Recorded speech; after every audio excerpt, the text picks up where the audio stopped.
जय माता दी। क्या आपको पता है कि नवरात्रि क्यों मनाई जाती है और नवरात्रि की शुरुआत कहाँ से और कब हुई? तो चलिए जानते हैं उस कहानी को जो काल के गर्भ में छुपी थी, जो सत्य और न्याय की अमर गाथा है। ये कहानी नवरात्रि की माँ दुर्गा की है, उस महाशक्ति की है जिसने अंधकार को प्रकाश से परास्त किया। ये कहानी है उस माँ की जो अपने बच्चों की रक्षा के लिए शेरनी बन जाती है। प्यारे दर्शकों, आज की कथा अत्यंत ज्ञानवर्धक और प्रेरणादायक है। कथा शुरू करने से पहले आपसे एक विनम्र निवेदन है। शास्त्रों में कहा गया है कि अधूरी छोड़ी गई कथा दुख और पाप का कारण बनती है, इसलिए इसे अंत तक अवश्य सुने। और अगर आप अपनी माँ से सच्चा प्रेम करते हैं तो इस वीडियो को लाइक करके हमारे चैनल को सब्सक्राइब जरूर कर लें और कमेंट में माँ लिखकर अपना समर्थन दें। तो आइए बिना किसी विलंब के आरंभ करते हैं आज की प्रेरणादायक कथा। बहुत समय पहले जब इस धरती पर एक ऐसा अंधकार छाया था जिसने हर खुशी को निगल लिया था। महिषासुर नाम का एक राक्षस था जिसका दिल पत्थर से भी कठोर था और जिसकी आंखों में केवल विनाश की आग जलती थी। महिषासुर का जन्म एक महिष यानी भैंसे और एक दानवी के मिलन से हुआ था। उसकी माँ ने मरते समय उसे आशीर्वाद दिया था कि कोई भी पुरुष उसे नहीं मार सकेगा। ये वरदान उसके लिए अभिमान का कारण बन गया था। बचपन से ही महिषासुर में असाधारण शक्तियाँ थी। वर्षों तक कठोर तपस्या करके उसने ब्रह्मा जी को प्रसन्न किया और वरदान मांगा कि कोई भी पुरुष, देवता, दानव या इंसान उसे नहीं मार सके। ब्रह्मा जी ने ये वरदान दे दिया, लेकिन महिषासुर के अहंकार में ये बात नहीं आई थी कि कोई स्त्री उससे युद्ध भी कर सकती है। वरदान पाकर महिषासुर की नजर स्वर्गलोक पर पड़ी। उसने सोचा कि जब कोई पुरुष उसे मार नहीं सकता तो वह देवताओं को भी हरा सकता है। एक अंधेरी रात में महिषासुर ने अपनी विशाल सेना के साथ स्वर्गलोक पर आक्रमण कर दिया। उसकी सेना में हजारों दानव थे जिनकी आंखें आग की तरह लाल थी। देवराज इंद्र ने अपना वज्र चलाया, भगवान विष्णु ने सुदर्शन चक्र फेंका, भगवान शिव ने त्रिशूल उठाया, लेकिन महिषासुर पर इसका कोई असर नहीं हुआ। 3 दिन 3 रात युद्ध चला, लेकिन देवताओं की सारी शक्तियाँ महिषासुर के सामने छोटी पड़ रही थी। अंत में हारकर सभी देवता स्वर्ग छोड़कर भागने पर मजबूर हो गए। महिषासुर ने स्वर्गलोक पर कब्जा कर लिया और इंद्र के सिंहासन पर बैठकर देवताओं के सारे अधिकार छीन लिए। स्वर्ग में महिषासुर का आतंक छा गया। उसने अप्सराओं को कैद कर लिया और गंधर्वों को अपना दास बना लिया। स्वर्गलोक जो कभी संगीत और खुशी से भरा रहता था, वो अब रोने और चीखने की आवाजों से भर गया। स्वर्गलोक पर महिषासुर के कब्जे का असर धरती पर भी पड़ने लगा। सूर्य और चंद्र उसके नियंत्रण में होने से मौसम का चक्र बिगड़ गया। कभी तेज धूप पड़ती, कभी भयानक बारिश होती, जिसकी वजह से खेतों में फसल नहीं उगती थी। नदियाँ या तो सूख जाती या बाढ़ से भर जाती। पेड़ों पर फल नहीं आते थे। पशु पक्षी परेशान थे। इंसानों की हालत और भी खराब थी। भूख और प्यास से लोग तड़प रहे थे। बीमारियां फैल रही थी। बच्चे रो रहे थे और माताएं उन्हें चुप कराने के लिए खुद रो रही थी। सबसे दुखद बात यह थी कि लोग प्रार्थना करते थे, लेकिन उनकी प्रार्थनाएं स्वर्ग तक नहीं पहुंच पा रही थी। मंदिरों में पुजारी निराश होकर बैठे थे। लोग सोचने लगे थे कि शायद धर्म हार गया है। स्वर्ग से निकाले गए देवता इधर उधर भटक रहे थे और उनकी दशा बहुत दयनीय थी। जो कभी सुनहरे सिंहासनों पर बैठते थे, वे अब जंगलों में छुप रहे थे। सबसे ज्यादा दुख की बात यह थी कि धरती से लोगों की पुकार उन तक पहुंच रही थी, लेकिन वे कुछ नहीं कर सकते थे। एक दिन सभी देवता एक जगह इकट्ठे हुए। तब इंद्र ने कहा, हमने अपने अहंकार में ये नहीं सोचा था कि हम भी हार सकते हैं। विष्णु भगवान ने कहा, ये सिर्फ शक्ति की हार नहीं है, ये हमारी सोच की भी हार है। हमने सोचा था कि पुरुष शक्ति ही सब कुछ है। फिर शिव भगवान ने कहा, ब्रह्मांड में जो सबसे बड़ी शक्ति है वो है शक्ति स्वयं, और शक्ति का रूप माँ है। हमें माँ की शरण में जाना होगा। सभी देवताओं ने निर्णय लिया कि वे आदि शक्ति माँ भवानी के पास जाकर विनती करेंगे। हिमालय की सबसे ऊंची चोटी पर, जहाँ बर्फ हमेशा चमकती रहती है और हवा में दिव्यता का एहसास होता है, सभी देवता इकट्ठे हुए। उनके दिल में भक्ति थी और आंखों में आंसू थे। इंद्र ने सबसे पहले प्रार्थना शुरू की। उनकी आवाज में दर्द था।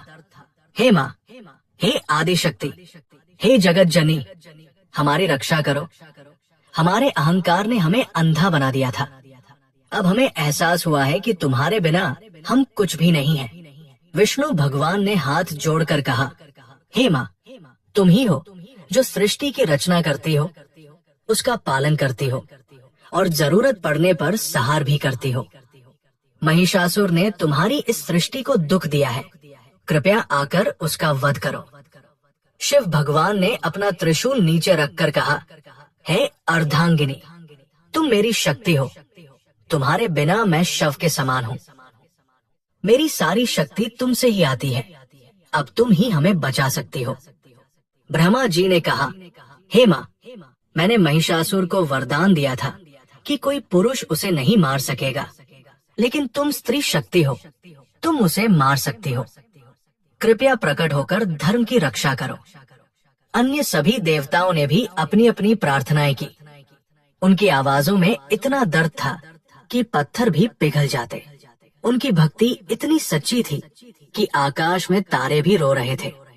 3 दिन 3 रात तक लगातार प्रार्थना चलती रही। देवता न खाते थे, ना सोते थे, बस माँ को पुकारते रहते थे। उनके आंसुओं से हिमालय की बर्फ भी गीली हो गई थी। चौथे दिन सुबह जब सूरज उगने वाला था, तब आकाश में एक अजीब सी रोशनी दिखाई दी। ये रोशनी सूरज से भी तेज थी, लेकिन आंखों को दुख नहीं दे रही थी। ये रोशनी माँ की थी। अचानक आकाश से दिव्य प्रकाश निकला और पूरा ब्रह्मांड उससे चमक उठा। उसी प्रकाश से माँ दुर्गा प्रकट हुई। उनका रूप अलौकिक था। आंखों में करुणा और शक्ति दोनों झलक रही थी। उनके 10 हाथ थे और हर हाथ में एक अलग हथियार जो सुरक्षा का प्रतीक लग रहे थे। माँ दुर्गा को देखते ही देवताओं का भय मिट गया और उनके दिलों में आशा जगी। माँ ने कहा, मेरे बच्चों, तुम्हारा दुख देखकर मैं आ गई हूँ। महिषासुर को उसके पाप की सजा मिलेगी। इंद्र ने कहा, हे माँ, हमारे अहंकार से ये संकट आया है। माँ ने उत्तर दिया, गलती इंसान से होती है, लेकिन उसे स्वीकार करना और सुधारना महानता है। अब मैं तुम्हारी रक्षा करूंगी। विष्णु ने पूछा, माँ, हमारे हथियार बेअसर हैं, आप कैसे विजय पाएंगी? माँ मुस्कुराई और बोली, तुम्हारे हथियारों में तुम्हारी शक्ति है, लेकिन मेरे हथियारों में पूरे ब्रह्मांड की शक्ति है, क्योंकि मैं ही उसका स्रोत हूँ। माँ दुर्गा ने देवताओं से कहा, अब तुम सब अपनी अपनी शक्ति मुझे दे दो। जब सारी शक्तियाँ एक हो जाएंगी, तब महिषासुर का अंत होगा। सबसे पहले भगवान शिव आगे आए। उन्होंने अपना त्रिशूल माँ को भेंट किया। जैसे ही माँ ने त्रिशूल हाथ में लिया, वो दिव्य प्रकाश से चमकने लगा। फिर भगवान विष्णु ने अपना सुदर्शन चक्र दिया। चक्र माँ के हाथ में आकर सोने की तरह चमकने लगा। इंद्र ने अपना वज्र दिया। वज्र में अब पहले से भी ज्यादा बिजली की शक्ति आ गई। वरुण ने अपना शंख दिया। अग्नि देव ने अपनी आग दी। वायुदेव ने अपनी हवा की शक्ति दी। सूर्य देव ने अपनी रोशनी दी। जैसे जैसे देवता अपनी शक्तियां माँ को दे रहे थे, माँ का तेज बढ़ता जा रहा था। उनके चारों तरफ एक दिव्य प्रकाश का घेरा बन गया था। हिमालय के राजा पर्वत ने माँ को एक शेर दिया। ये शेर कोई साधारण शेर नहीं था। ये दिव्य शेर था, जिसकी आंखों में आग जलती थी और जिसकी दहाड़ से पहाड़ हिल जाते थे। माँ दुर्गा शेर पर बैठी तो वो दृश्य अद्भुत था। माँ की सुंदरता और शेर की शक्ति का मेल देखकर सभी देवता मंत्रमुग्ध हो गए। माँ ने कहा, अब मैं तैयार हूँ। देवताओं ने खुशी से जय जयकार की। पहली बार कई दिनों बाद उनके चेहरों पर खुशी दिखाई दी। माँ ने अपना शंख बजाया, उसकी आवाज तीनों लोकों में गूंज गई। महिषासुर स्वर्गलोक में इंद्रासन पर बैठा था। तभी माँ दुर्गा के शंख की गूंज से उसका कान फटने लगा। उसने सैनिकों से पूछा कि ये कैसी आवाज है। एक सैनिक बोला, महाराज, ये किसी नई शक्ति की आवाज है। महिषासुर हंसते हुए बोला, मैं महिषासुर हूँ, मुझसे कोई नहीं लड़ सकता। चलो देखते हैं। वो सेना लेकर हिमालय पहुंचा, जहाँ माँ दुर्गा प्रकट हुई। उनकी सुंदरता देखकर वो मोहित हुआ और उन्हें अपनी रानी बनाने का विचार किया। पर हथियारों और तेजस्वी रूप को देख उसे समझ आया कि ये साधारण स्त्री नहीं है। उसने अपने शक्तिशाली सैनिकों को आगे भेजा, लेकिन माँ दुर्गा ने त्रिशूल के एक वार से सैकड़ों दानव मार गिराए। शेर की दहाड़ से आकाश गूंज उठा और धरती कांप गई। महिषासुर को पहली बार भय हुआ। उसने अपना बलशाली सेनापति भेजा, जो समुद्र पी जाने जितना सामर्थ्यवान था। पर माँ दुर्गा ने सुदर्शन चक्र से उसका सिर धड़ से अलग कर दिया। ये देखकर महिषासुर क्रोध से भर उठा कि एक स्त्री उसकी पूरी सेना को कैसे हरा सकती है। महिषासुर स्वयं युद्ध में उतरा।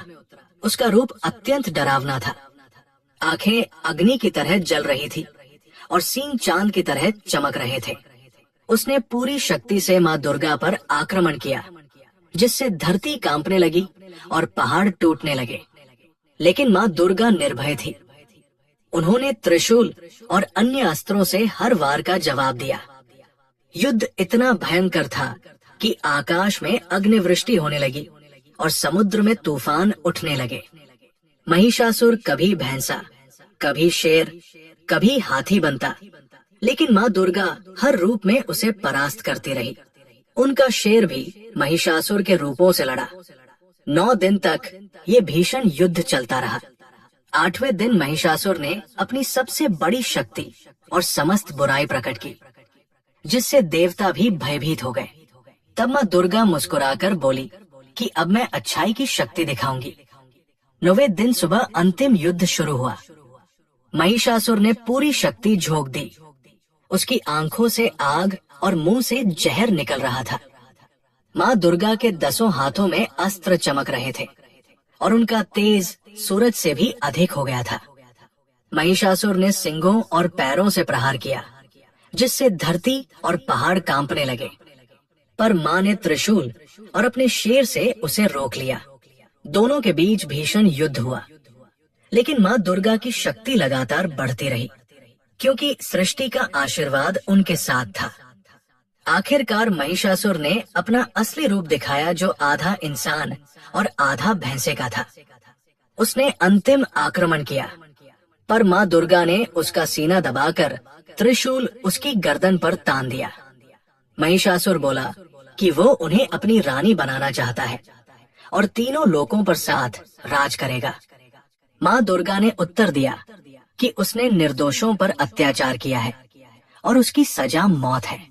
ये कहकर माँ ने त्रिशूल उसकी गर्दन में भोंक दिया और उसका अंत कर दिया। महिषासुर की मृत्यु के साथ ही अंधकार मिट गया और उसकी सेना भाग गई। माँ दुर्गा का त्रिशूल महिषासुर के शरीर में धंसा था और उनका पैर उसकी छाती पर ये दृश्य बता रहा था कि अच्छाई की जीत हुई है और बुराई का अंत हुआ। आकाश से फूल बरसे और देवताओं ने खुशी से जय जयकार की। इंद्र ने माँ के चरण छुए और उनका आभार व्यक्त किया। विष्णु ने कहा कि माँ ने साबित किया कि स्त्री शक्ति सबसे बड़ी है और अहंकार को तोड़ा। शिव बोले कि शक्ति के बिना शिव शव है और माँ ने ये सत्य फिर सिद्ध किया। माँ दुर्गा ने सभी को आशीर्वाद दिया और कहा कि जब भी धरती पर बुराई बढ़ेगी, वे फिर आएंगी। धरती पर लोग प्रसन्न होकर नाचने लगे। सूरज चमकने लगा, चांद की रोशनी लौट आई, हवा और पानी शुद्ध हो गए और खेतों में फसलें लहलहाने लगी। महिषासुर की मौत की खबर से धरती पर खुशी फैल गई। बच्चे खेलने लगे, माताएं गाने लगी और किसान नाच उठे। गांव के लोगों ने माँ दुर्गा की मूर्ति बनाई, फूलों से सजाया और आरती की। तभी आकाश में माँ दुर्गा प्रकट हुई और आशीर्वाद देते हुए बोली, हर साल इसी समय मेरी पूजा करना, 9 दिन तक मेरे अलग अलग रूपों की आराधना करना। माँ ने कहा, मुझे फूल और मिठाई चाहिए, पर सबसे ज्यादा तुम्हारे दिल की सच्चाई चाहिए। मैं वही रहती हूँ जहाँ प्रेम होता है। उन्होंने समझाया कि पहले 3 दिन दुर्गा की, अगले 3 दिन लक्ष्मी की और अंतिम 3 दिन सरस्वती की पूजा करनी चाहिए। माँ ने बच्चों को आश्वासन दिया कि मैं हर माँ में हूँ जो अपने बच्चे की रक्षा करती है। तुम डरना मत, मैं हमेशा तुम्हारे साथ हूँ। माँ दुर्गा ने लोगों को विस्तार से बताया कि कैसे नवरात्रि मनानी चाहिए। उन्होंने कहा कि ये पर्व सिर्फ मेरी याद में नहीं है, ये उस जीत की खुशी में है जब अच्छाई ने बुराई को हराया था। पहले दिन से तीसरे दिन तक माँ दुर्गा की पूजा करनी चाहिए। इन दिनों में माँ का रूप योद्धा का है। वे बुराई से लड़ती है और अपने भक्तों की रक्षा करती है। चौथे दिन से छठे दिन तक माँ लक्ष्मी की पूजा करनी चाहिए। ये दिन खुशहाली और समृद्धि के हैं। माँ लक्ष्मी अपने भक्तों को धन, दौलत और सुख शांति देती है। 7वें दिन से 9वें दिन तक माँ सरस्वती की पूजा करनी चाहिए। ये दिन ज्ञान और कला के हैं। माँ सरस्वती अपने भक्तों को बुद्धि और विद्या देती है। माँ ने ये भी बताया कि इन 9 दिनों में लोगों को व्रत रखना चाहिए। व्रत का मतलब सिर्फ खाना छोड़ना नहीं है। व्रत का मतलब है अपने मन को साफ रखना, बुरे विचार न लाना और दूसरों की मदद करना। जो लोग सच्चे दिल से मेरी पूजा करेंगे, माँ ने कहा, मैं उनकी हर मुराद पूरी करूंगी। लेकिन याद रखना, मैं वही मांगे पूरे करती हूँ जो अच्छे होते हैं। माँ दुर्गा ने लोगों को अपने 9 रूपों के बारे में बताया। हर रूप का अपना मतलब था और अपनी शक्ति थी। पहले दिन माँ शैलपुत्री का रूप है। शैल यानी पहाड़ की बेटी। ये रूप दिखाता है कि माँ कितनी मजबूत है, पहाड़ों की तरह अटल है। दूसरे दिन माँ ब्रह्मचारिणी का रूप है। ये रूप तप और साधना का है। ये सिखाता है कि कड़ी मेहनत से हर मंजिल पाई जा सकती है। तीसरे दिन माँ चंद्र घंटा का रूप है। इनके माथे पर चांद है। ये शांति और सुंदरता का प्रतीक है, लेकिन जरूरत पड़ने पर ये रूप भयंकर भी हो सकता है। चौथे दिन माँ कुष्मांडा का रूप है। इन्होंने अपनी मुस्कान से सारी सृष्टि की रचना की थी। ये रूप सिखाता है कि खुशी में कितनी शक्ति होती है। 5वें दिन माँ स्कंद माता का रूप है। ये माँ और बच्चे के प्रेम का रूप है। ये दिखाता है कि माँ का प्यार सबसे बड़ी शक्ति है। 6ठे दिन माँ कात्यायनी का रूप है। ये युद्ध का रूप है। जब अन्याय बढ़ता है तो माँ इसी रूप में आकर न्याय करती है। 7वें दिन माँ कालरात्रि का रूप है। ये सबसे भयानक रूप है। ये बुराई का नाश करता है, लेकिन अच्छे लोगों के लिए ये रूप कल्याणकारी है। 8वें दिन माँ महागौरी का रूप है। ये पवित्रता और सफाई का रूप है। ये सिखाता है कि मन और शरीर दोनों को साफ रखना चाहिए। 9वें दिन माँ सिद्धिदात्री का रूप है। ये सारी सिद्धियों को देने वाला रूप है।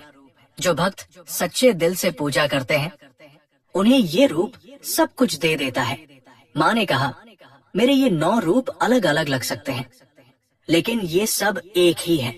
महिषासुर के वध के बाद सबसे बड़ा बदलाव ये आया कि लोगों ने स्त्री शक्ति को पहचाना।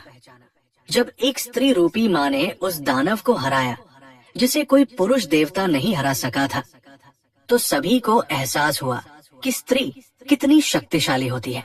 धीरे धीरे नवरात्रि का त्योहार एक गांव से दूसरे गांव में फैलता गया। हर जगह अपने अपने तरीके से इसे मनाया जाने लगा। तो दोस्तों, ये कथा यहीं पर खत्म होती है, लेकिन इसका संदेश कभी खत्म नहीं होता। माँ दुर्गा की ये कहानी हमें सिखाती है कि जिंदगी में कितनी भी मुश्किलें आ जाए, लेकिन हार नहीं मानना चाहिए। जैसे माँ ने महिषासुर जैसे ताकतवर दुश्मन को हराया, वैसे ही हम भी अपनी मुश्किलों को हरा सकते हैं। यही है नवरात्रि का असली मतलब। यही है माँ दुर्गा की असली पूजा। और इस तरह माँ दुर्गा की अमर गाथा हमारे दिलों में बस जाती है। हमें हमेशा के लिए प्रेरणा देती रहती है कि चाहे जिंदगी में कितनी भी कठिनाइयां आए, अंत में जीत अच्छाई की ही होती है। तो दोस्तों, माँ का प्यार हमेशा हमारे और आप सभी पर बना रहे। जय माता दी, जय माँ दुर्गा।